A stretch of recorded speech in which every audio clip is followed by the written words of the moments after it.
Today, we're going to talk about something we all use every single second, but probably never think about. The very foundation of the internet. It's a system of addresses that lets your phone talk to a server halfway across the world. And believe it or not too long ago, that system faced a massive existential crisis. I mean, seriously, what if the internet, this thing that feels completely infinite, actually had a hard limit? A point where you just couldn't add one more phone, one more laptop, one more anything.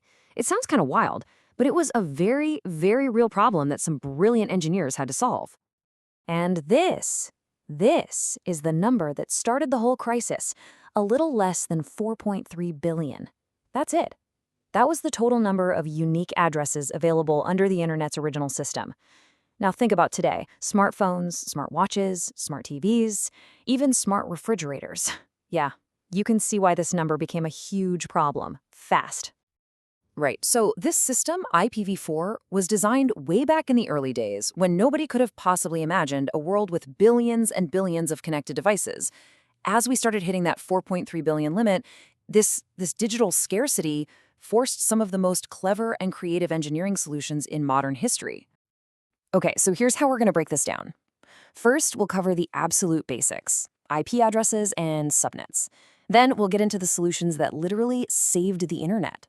We'll see how a real-world network gets planned out, how all this stuff powers the cloud today, and finally, we'll look at where this whole idea is heading next.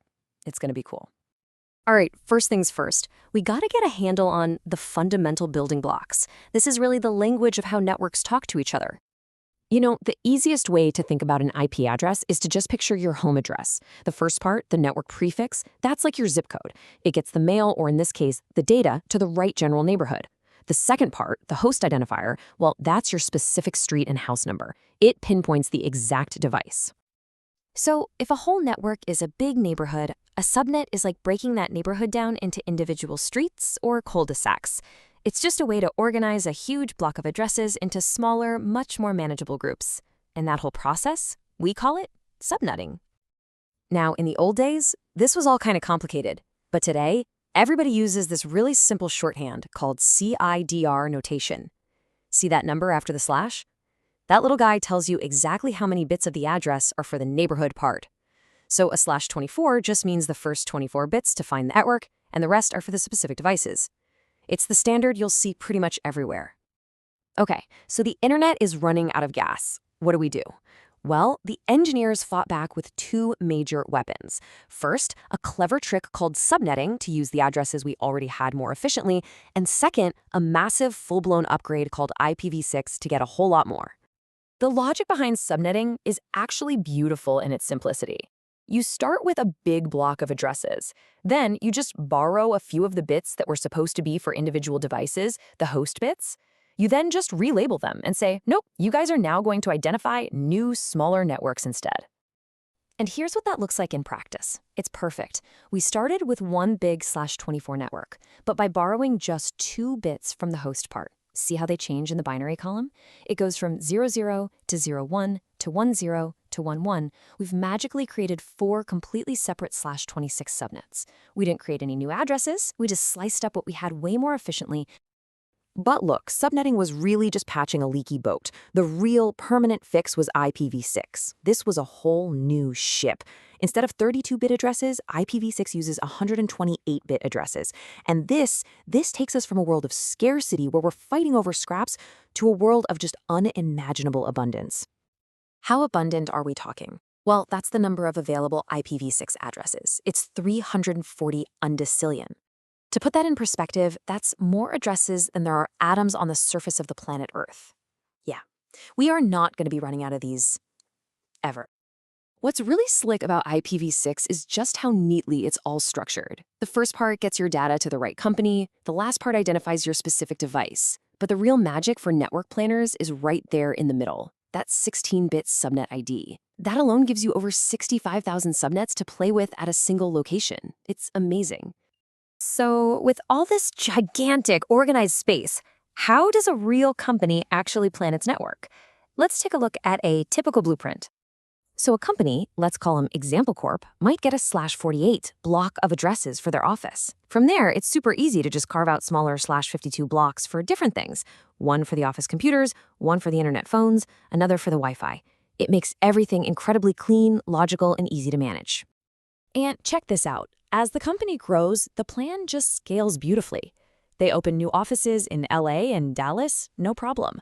The company gets a slightly larger block overall, a /44, and each new office gets its own clean /48 to work with.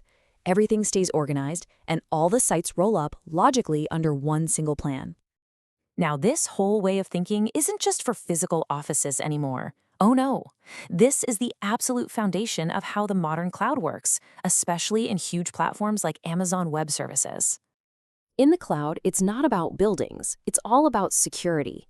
You basically divide your subnets into two types. You have your public subnets for things that need to be on the open internet, like your main website.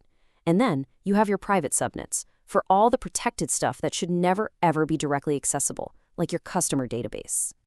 So you might be wondering, what if a secure server in a private subnet needs to download a security update?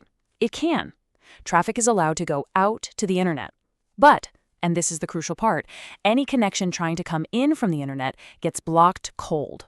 It's like a virtual one-way door, and it's absolutely fundamental to how cloud security works. And this is where the story gets really, really interesting. The whole concept of a subnet, of dividing a big space into smaller functional chunks, is so powerful that it's now being applied to brand new technologies that have nothing to do with IP addresses. For instance, let's look at decentralized AI. In a network called BitTensor, a subnet isn't a block of network addresses at all. It's a competitive marketplace. Each subnet focuses on a specific job, like creating AI images or generating text. You have miners who compete to provide the best AI model for that job, and validators who basically act as judges, ranking their performance. And here is the truly radical shift.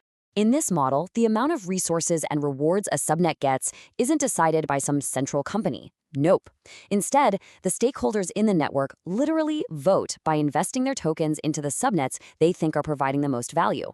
It's a completely decentralized way of figuring out what's important. Which really brings us to a fascinating final thought.